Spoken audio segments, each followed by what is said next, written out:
Hey, all right, welcome back to the channel. I haven't been making very many videos because of the terrible weather we've had. We had snow, ice.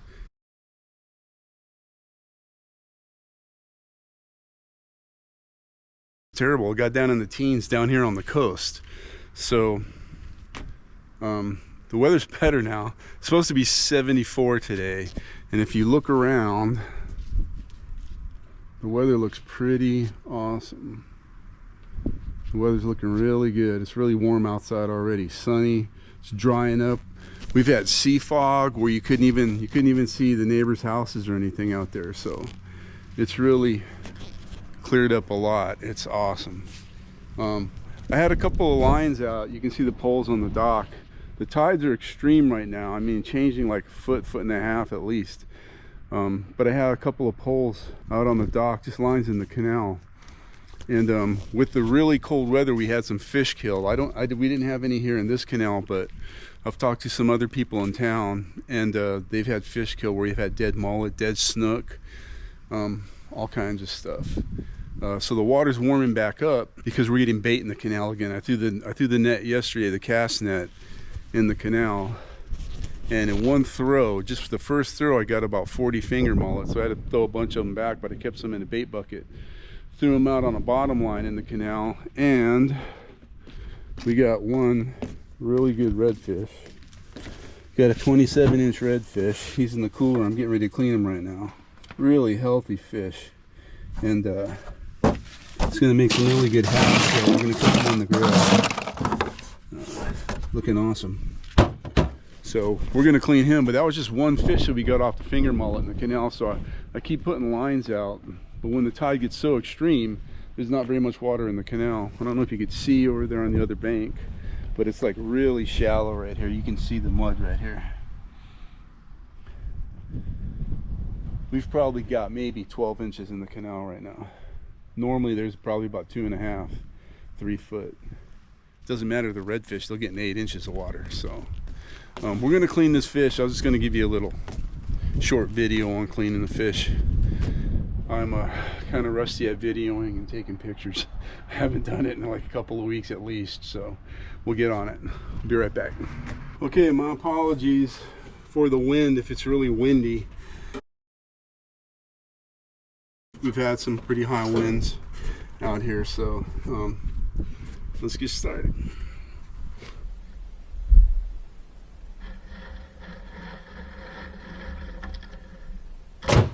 Nice healthy redfish, 27-inch redfish.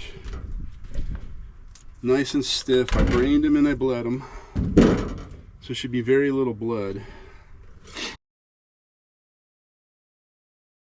Alright, start out on this side. Make a cut right behind the gill plate, straight down his shoulder.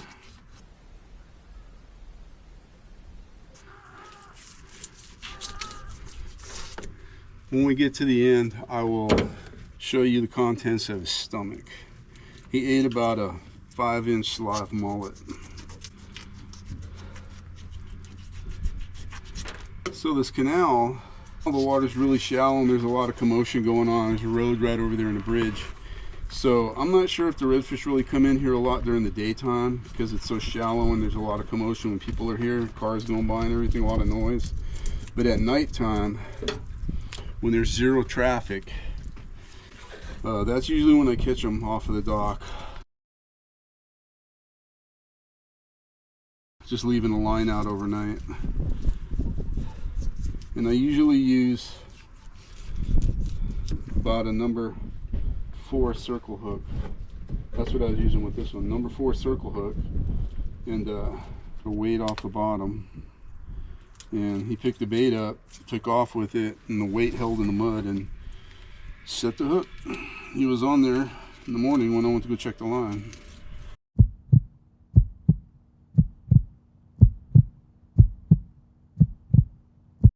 Good healthy redfish. We're gonna get some good fillets off of this, and we're gonna do them on the half shell. I'm just following the backbone. For people that, you guys old timers, old school masters and everybody, you have your own way of cleaning fish, so This is just the way I do it. Some people go down to the bottom. After you cut down to the backbone on this side, they'll flip the fish around and go to the other side. I just go all the way through.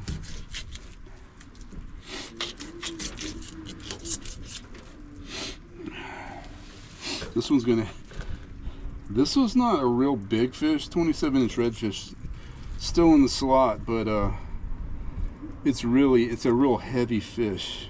I didn't weigh it, but it's got some pretty good weight to it. Good size fish. Perfect. We're gonna take the throat out too. We're gonna keep the throat. My wife just bought a new vacuum sealer, so we're gonna try that out too.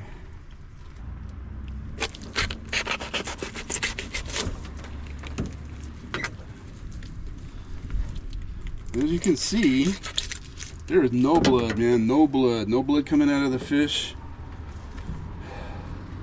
Perfect. Awesome.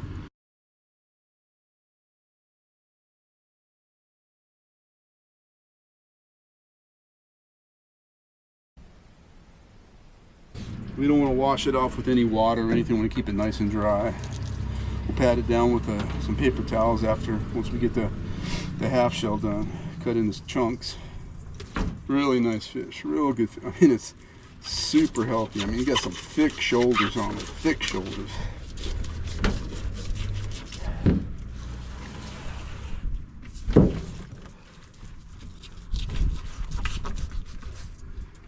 Yeah, we're gonna take the throat out, cook that on the grill with the half shell.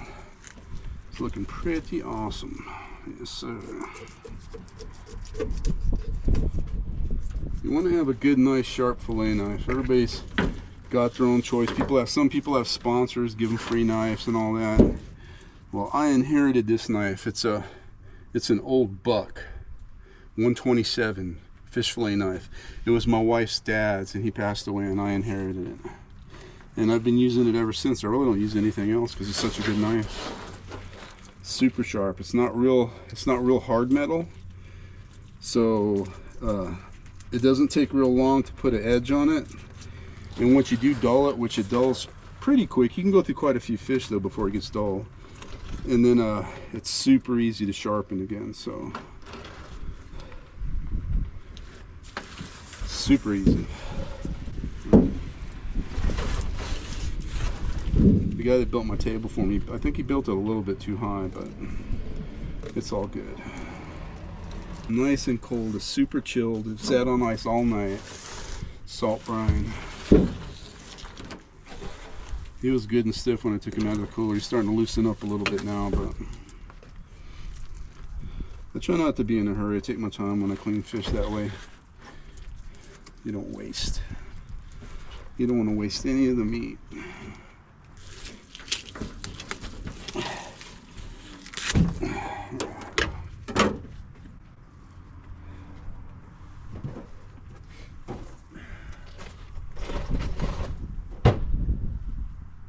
It's looking pretty prime. All right.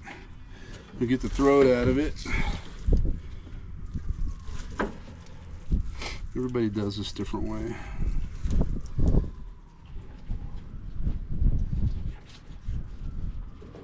This is just how I do it.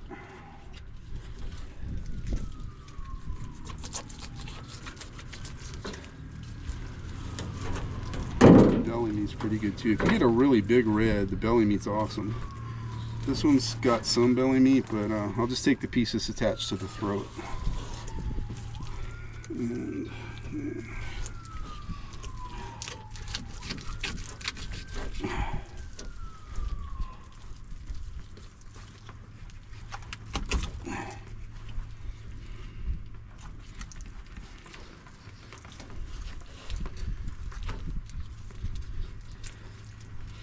Some people call it the butterfly. I'm probably not doing this right. I don't do this a whole lot, but I know where the meat is, though. I'm just trying to get the meat. There's that plate. It's got that freaking armor plate right there. Just cut around the fin. Get it.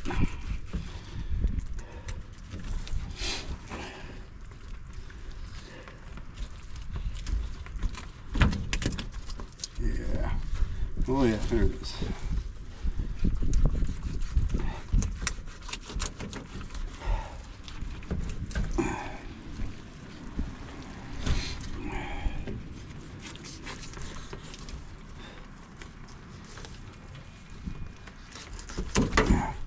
There you go. Look at that the big old thick chunk of meat right there. That's going to be awesome. Slice that down too. Alright. Let's look in his belly. See what he's got in there. Probably the mullet that I had put on there for bait. Here's a piece of a crab pincher, a small one. Oh, there's some crab legs. He was eating crab. Small blue crab. And that's about all that's in there. Some shell left, but he's digested most of it already. That's all he had in there was a piece of crab. So that's kind of crazy.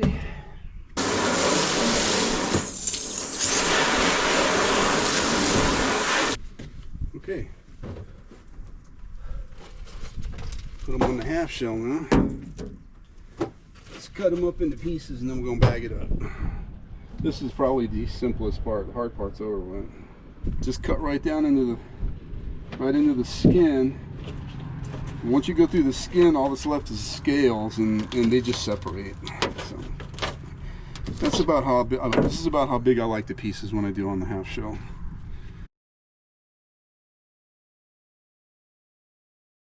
They'll fit in a vacuum sealer bag, and they cook a little bit better. That's probably about the right size right there. Leave it whole. For people that aren't familiar with the half shell, these huge scales, you can see them. See how huge those scales are? Look at them. They're huge, right? It's like armor plating, and it protects it from the heat and the fire. It keeps it from getting burnt. It acts like actually like a pan. And ooh, that's nice. That is nice. All right, so it protects it from getting burned on the grill. And all you do is you just cook it on one side, close the lid on the grill, adjust the heat to whatever temperature you like, and put your seasonings and marinades on it and whatever else you're going to do to it. I like teriyaki myself. And let it cook till it gets flaky. Different grills, different temperatures, different times, all up to you how you like it. But it's going to be awesome no matter what. If you just cook it till it's flaky and it flakes off the skin, it is going to be awesome. There's probably enough meat here for 4 or 5 people, I would guess, if you're going to make all the fixings and rice or whatever you're going to make. You know, I'm a meat eater, though. I like eating a lot of meat, and so I could probably eat 2 of these pieces easy. Yeah, get all them loose scales off of there. Yeah, the knife just glides right through the skin, and then the scales just separate.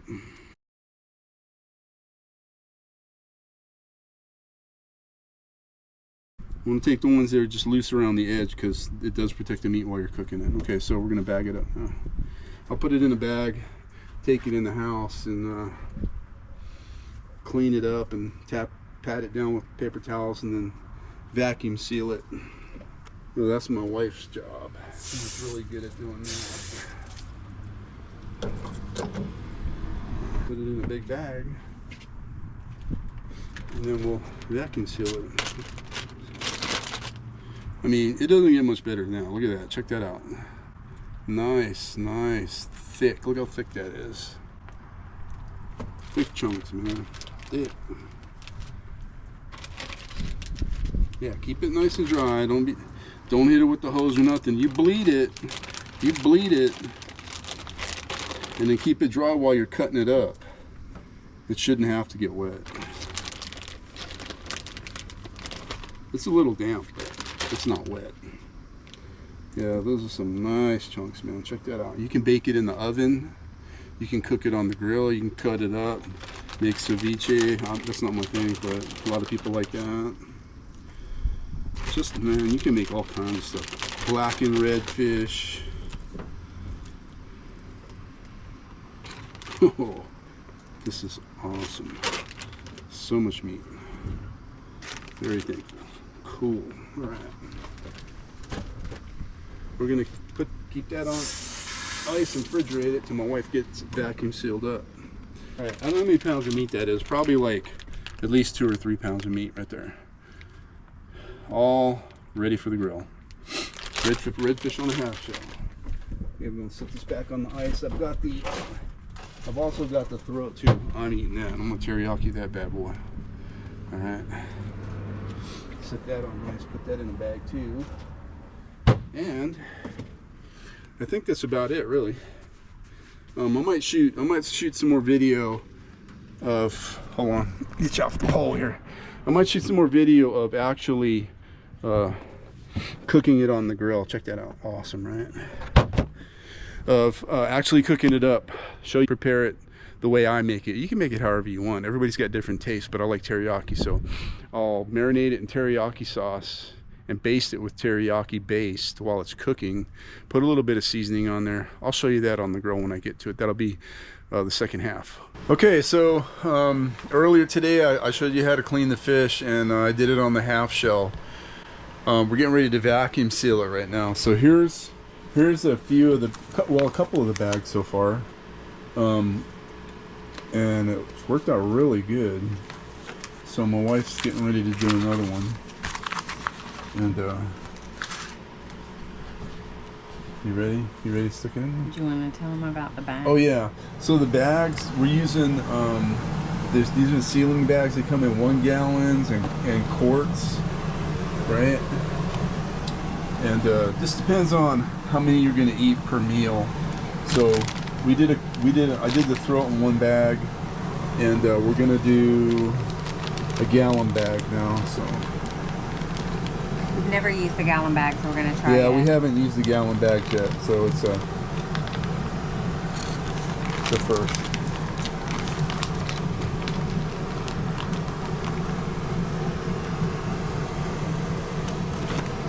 One more? Yeah.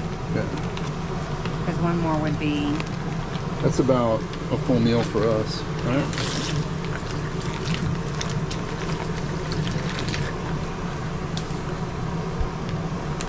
Ready? So yeah. So you put it in the bag, and you put the lip down in that little, the lip of the bag in the slot.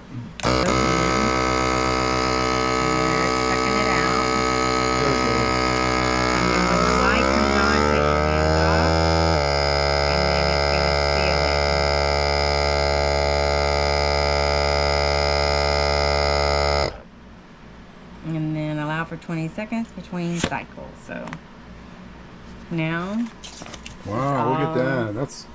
That's great. It's like perfect. That's like a whole meal for us right there.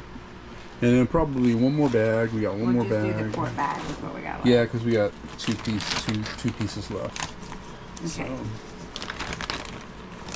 Oh, and make sure that you write on the bag before. Yeah, before you suck it down.